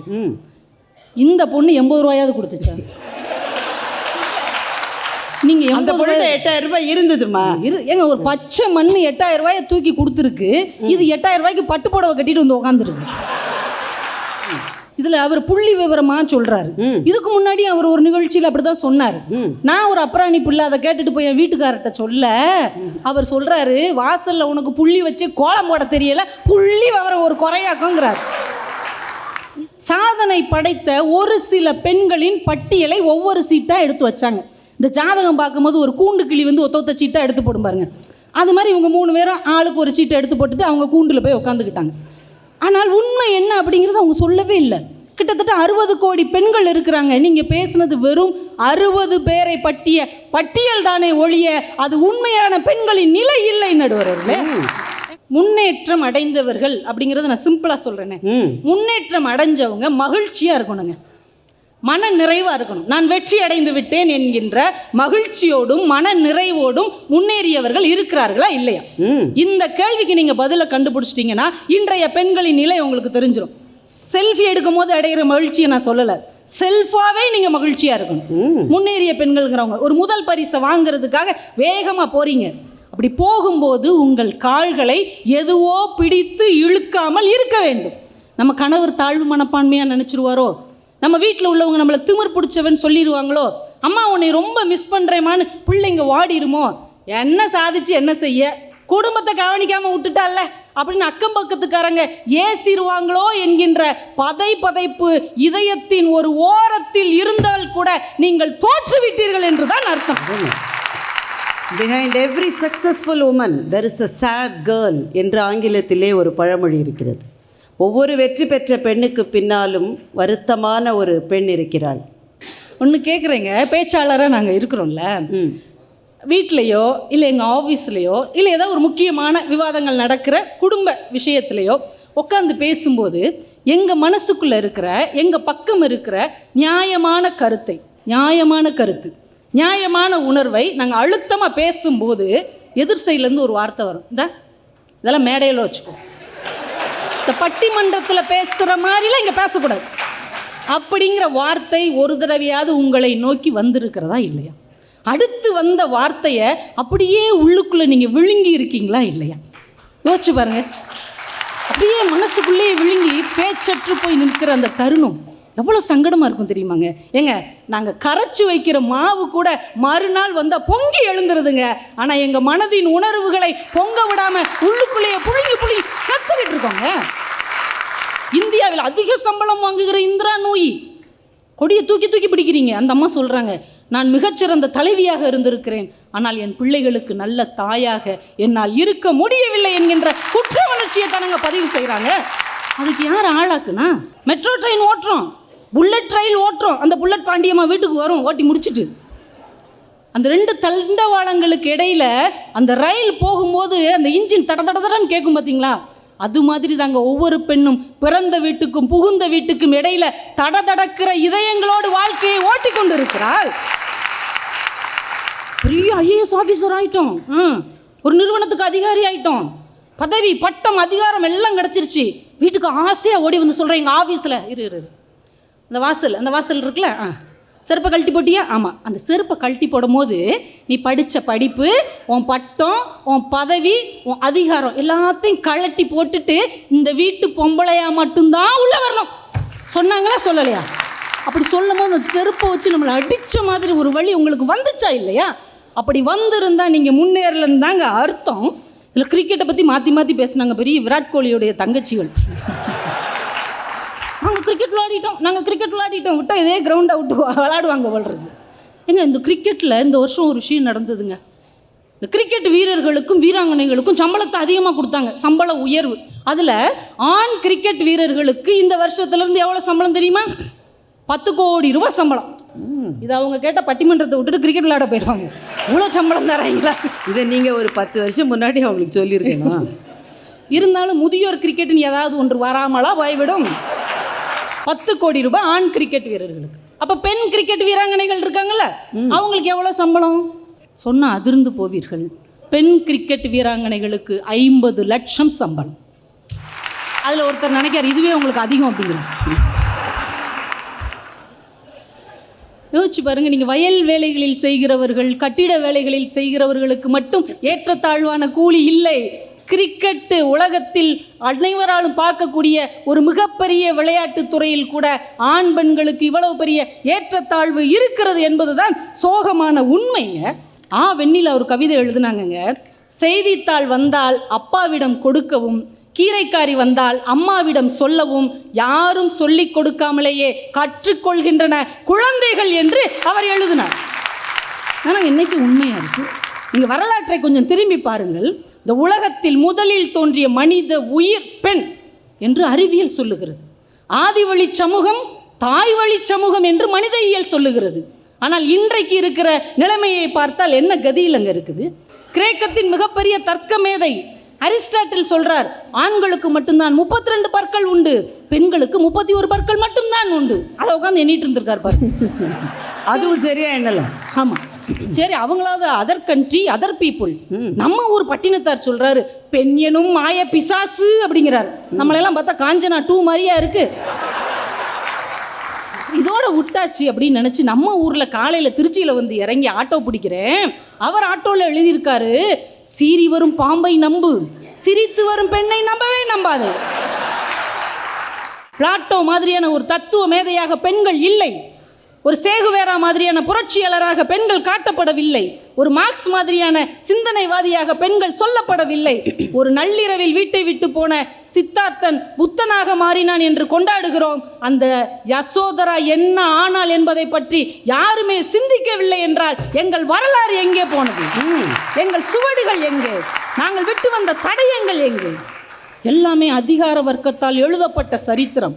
என்னைக்கு சிங்கம் தன் சரித்திரத்தை தானே எழுதுகிறதோ அதுவரைக்கும் வேட்டையின் வரலாறு வேடனை மட்டும்தான் கொண்டாடி கொண்டிருக்கும் என்பதற்கு இதெல்லாம் அடையாளம் இல்லையா? ஒன்றை சொல்லி நான் நிறைவு செய்கிறேன். பெண் என்பவள் பெண்தானா? பெண் என்பவள் பெண்தானா? பெண் என்பவள் கவிஞர்கள் பார்வையில் அழகான கவிதை, எழுத்தாளர்கள் பார்வையில் சுவாரஸ்யமான கதை, சினிமாக்காரங்களுக்கு போக பொருள், டிவிக்காரங்களுக்கு விளம்பர பொருள், பத்திரிகைக்காரங்களுக்கு செய்தி, பக்கத்து வீட்டுக்காரங்களுக்கு வதந்தி, ஜவுளி கடைக்காரங்களுக்கு ஆடி தள்ளுபடி, நகைக்கடைக்காரங்களுக்கு அட்சய திருதியை. படித்த பொண்ணு ஐடி கம்பெனிக்கு அடிமை, படிக்காத பொண்ணு நைட்டி கம்பெனிக்கு அடிமை. பிறந்த வீட்டில் சொம, புகுந்த வீட்டில் சொம தாங்கி, பிள்ளைங்களுக்கு காமெடி பீஸு, கணவனுக்கு அவகடக்கா லூஸு. காதலனுக்கு பிடிச்சிருந்தா ஆசையா பார்க்குறான், பிடிக்கலனா ஆசிட் ஊற்றி பார்க்குறான். பெண்ணை எப்போது பெண்ணாக பார்க்க போகிறீர்கள் என்கின்ற கேள்வியை வைத்து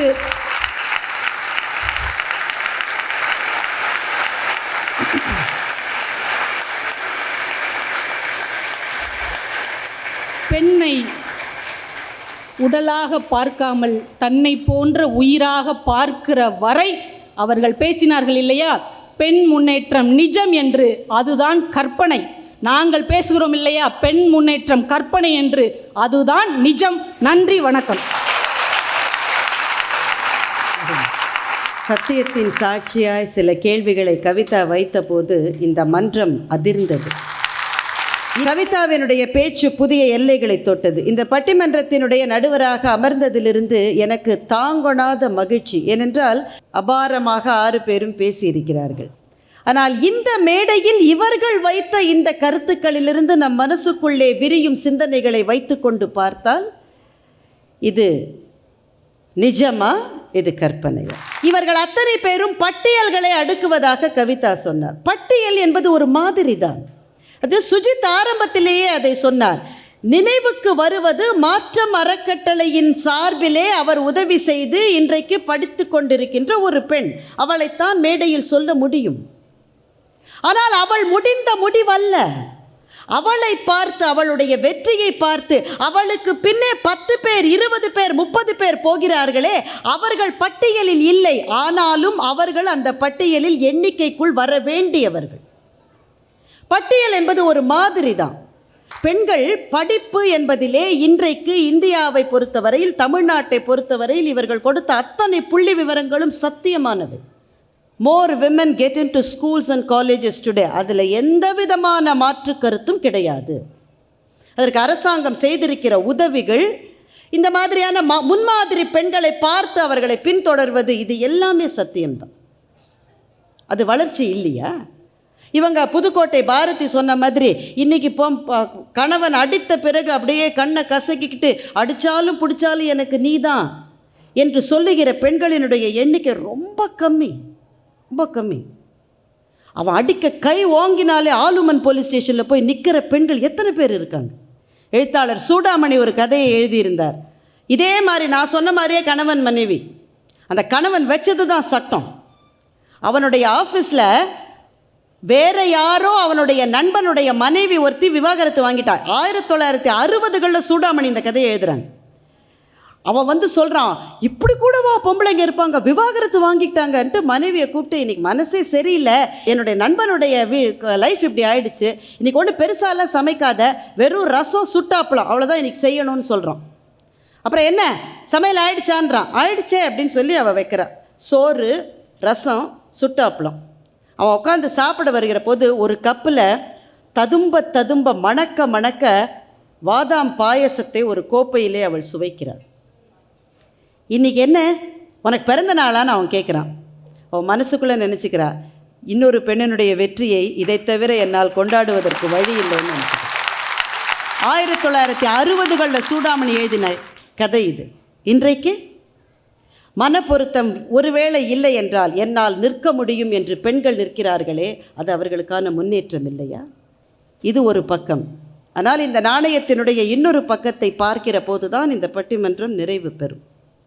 இந்த நாணயத்தினுடைய இன்னொரு பக்கத்தை பார்க்கிற போது சமீபத்தில் எக்கானமிஸ்ட் என்று ஒரு பத்திரிகை, எக்கானமிஸ்ட் பத்திரிகையில் வந்திருக்கிற ஒரு புள்ளி விவரம் சொல்லுகிறது. Why India is failing its women என்று அந்த கட்டுரைக்கு தலைப்பு. இந்தியா தன்னுடைய மகள்களை ஏன் கைவிட்டது என்று அந்த கட்டுரை சொல்லுகிறது. இதை சொல்லுகிற போது என்ன விஷயமா அப்படி சொல்கிறாங்கன்னு பார்த்தாக்க, 2005 வேலைக்கு போன பெண்கள், வேலைக்கு போகிறனாக்க ஆர்கனைஸ் செக்டரில் வேலைக்கு போகிற பெண்கள் மாத்திரமல்ல, வயல் வேலை செய்கிறவங்க, நெசவு வேலை செய்கிறவங்க, மண்பாண்டம் செய்கிறவங்க, கட்டட வேலை செய்கிறவங்க, எல்லா பெண்களையும் சேர்த்து வேலைக்கு என்று செல்லுகிற பெண்களினுடைய சதவிகிதம் 35% இருந்தது. இன்னைக்கு 2018 இது 26% குறைந்திருக்கிறது. நண்பர்களே, இது கவலை. ஒன்று வளர வேண்டும், வளராவிட்டாலும் ஒரு இடத்திலே நிற்க வேண்டும். இது கீழே சரிகிறது என்றால் என்ன? பள்ளிக்கு படிக்க அனுப்புகிறார்கள், கல்லூரிக்கு படிக்க அனுப்புகிறார்கள், ஆனால் வேலை என்ற அடுத்த கட்டத்துக்கு பெண்கள் போவதை இன்றைக்கு இந்திய குடும்பங்கள் விரும்புவதில்லை. 2 காரணம். முதல் காரணம், வேலைக்குன்னு போய் கையில் 4 காசு வந்துருச்சுன்னா எந்த ஜாதி பயல் அவ கட்டுவான்றதை அவ தான் தீர்மானிப்பார். ஜாதிய கட்டுமானங்களினால் அடகு வைக்கப்படுவது பெண்களினுடைய ஆசைகள், கனவுகள். கவிதா பேசும்போது ரொம்ப ரொம்ப சென்சிட்டிவான ஒரு விஷயத்தை சொன்னாங்க. வெளியிலே போய் வெற்றி கொடி நாட்டி விட்டுத்தான் பெண் வருகிறாள், ஆனால் வீட்டுக்கு வர்ற போது சாம்பாரில் சரியா உப்பு போட்டு வைக்க உனக்கு தெரிகிறதான்ற கேள்வி வருகிறது. இந்த கேள்வி எல்லா வீட்லேயும் வருதா? வரல.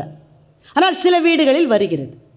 இந்த கேள்வி வருவதை பற்றி அல்ல என்னுடைய வருத்தம். அப்படித்தான் வருவது, அவ்வளோதான், சாம்பார் தின்னாட்டப்போ என்று பதில் சொல்லாமல் அந்த உற்சாக பலூனை குற்ற உணர்ச்சி என்கின்ற ஒரு குண்டூசியை வைத்து எங்களுக்கு நாங்களே குத்தி கொண்டு எங்களை உடைத்துக் கொள்கிறோமே, பெண்களினுடைய அந்த மனப்பான்மை மாறுகிற வரையில் முன்னேற்றம் என்பது கனவா நிஜமா? இப்போது நம்மளாம் சின்ன பசங்களாக இருந்தப்போ சார் வீட்டில் அம்மாட்ட எப்போ பாரு இட்லியை தான் பண்ணுறியா நீ, நான் இட்லி எனக்கு தினம் கிடையாதுன்னு அம்மா என்ன செய்வாங்க, பலார்னு கன்னத்தில் ஒன்று வச்சு இதுதான் தின்றதுன்னா தின்னாட்டப்போ என்று நம்முடைய அம்மாக்கள் சொன்னார்கள். ஆனால் இன்றைக்கு வேலைக்கு போகிற ஒரு தாயினுடைய மகன், பள்ளியில் படிக்கிற மகன், என் ஃப்ரெண்டு சுஜியோட அம்மா மட்டும் தினம் பாவ் பாஜிலாம் பண்ணி சப்பாத்தியும் சன்னாவும் பண்ணித்தரா, நீ தினம் உப்புமாவே கொடுக்குறேன்னு சொன்னால், இவ்வளோதான் முடியும் அம்மாவால், இப்போவே நான் ஒரு நாளைக்கு 14 மணி நேரம் வேலை செய்கிறேன், இதுக்கு மேலே முடியாது, இது தின்றதுனா தின்னுன்னு சொல்கிறதுக்கு பதிலாக அரை மணி நேரம் முன்னாலே அலாரம் வைத்து எழுந்திருந்து அந்த மகனுக்காக சப்பாத்தியும் கணவனுக்காக சோறும் செய்கிறாளே, is she not burning herself? எங்கள் எல்லாருக்கும் இப்போ தேவை ஒரு சூப்பர் மாம் பிம்பம். இந்த உலகத்திலேயே சிறந்த அம்மாக்கள் நாங்கள் தான் நிரூபிச்சுக்கிட்டே இருக்கணும். அப்போது வெற்றி பெறணும்னு நாங்கள் துடித்து எழுகிற போது நாங்கள் 8 மடங்கு அதிகமாக உழைக்க வேண்டி இருக்கிறது என்றால் அது ஒரு முன்னேற்றமா? 80 வயசில் வர வேண்டிய வியாதிகள் எங்கள் தலைமுறை பெண்களுக்கு 40 வயதில் வருகிறது, இது முன்னேற்றமா?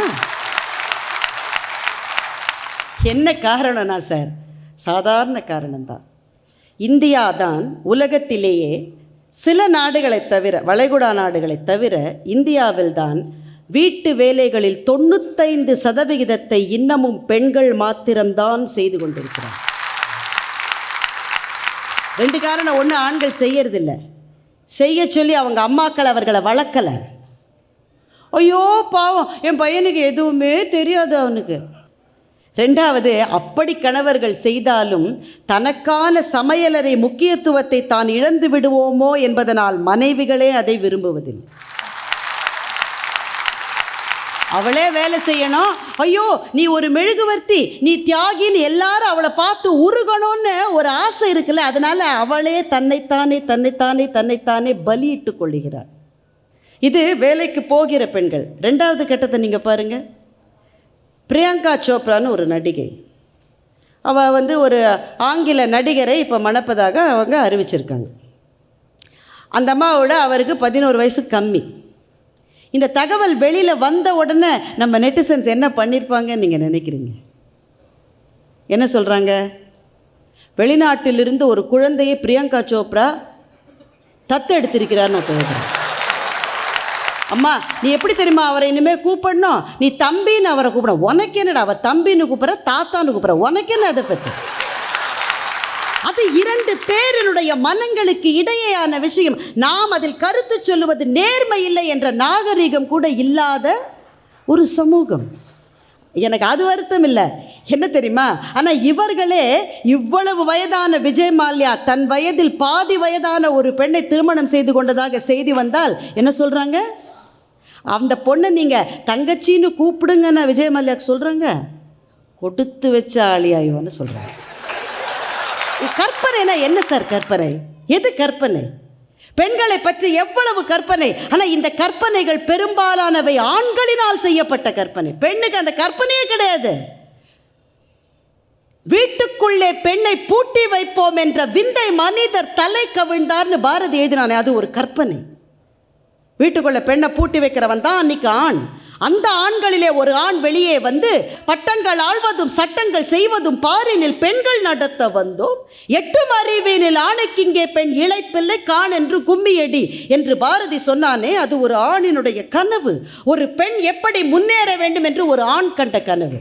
1948 அலிகர் பல்கலைக்கழகத்தில் ஜவஹர்லால் நேரு அந்த யூனிவர்சிட்டியினுடைய துவக்க விழாவிலே பேசுகிறார். 48ஆம் வருஷம் இந்தியா எப்படி இருந்திருக்குன்னு யோசிச்சு பாருங்கள்.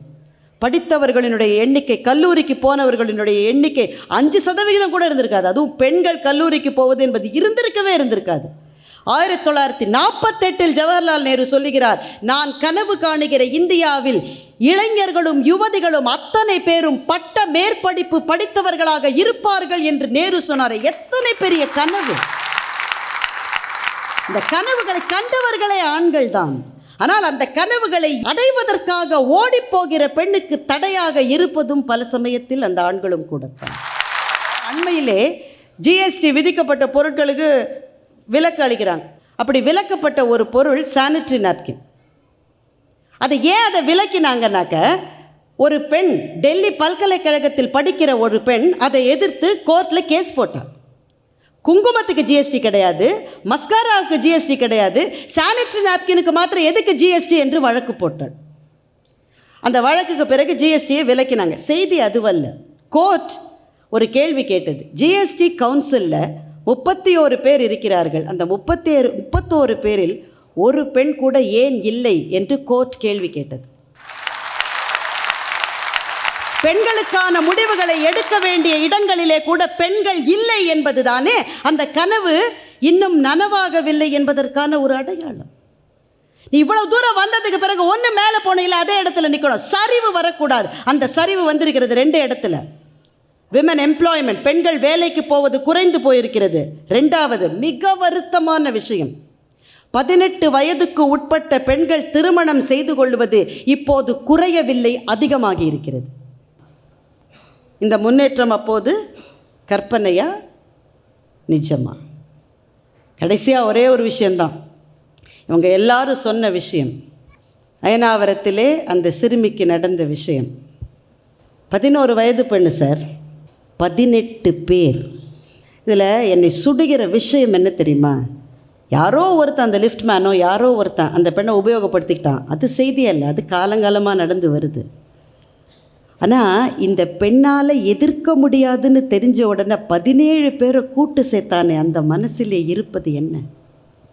அவளால் எதிர்க்க முடியாது என்றால் எதையும் செய்யலாம் என்ற மனம் எங்கிருந்து வந்தது? ஆசிட் கொட்டப்பட்ட ஒரு லக்ஷ்மி அகர்வால் எழுந்து விட்டால் இன்னைக்கு ஃபேஷன் ஷோவில் நிற்கிறாங்க.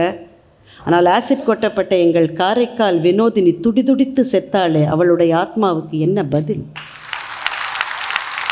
நீ வெளியில் வந்தா எனக்கு அடிமைப்பட்டு இருக்கணும்னு நினைக்கிற மனத்தை மாற்றிக்கொள்ளாத ஆண்களும் வெளியேதான் வருவேன் என்று துடிக்கிற பெண்களுக்கும் இடையிலேயான போராட்டமாக நம்முடைய சமூகத்தில் மலர்ந்திருக்கிற பாதுகாப்பின்மை.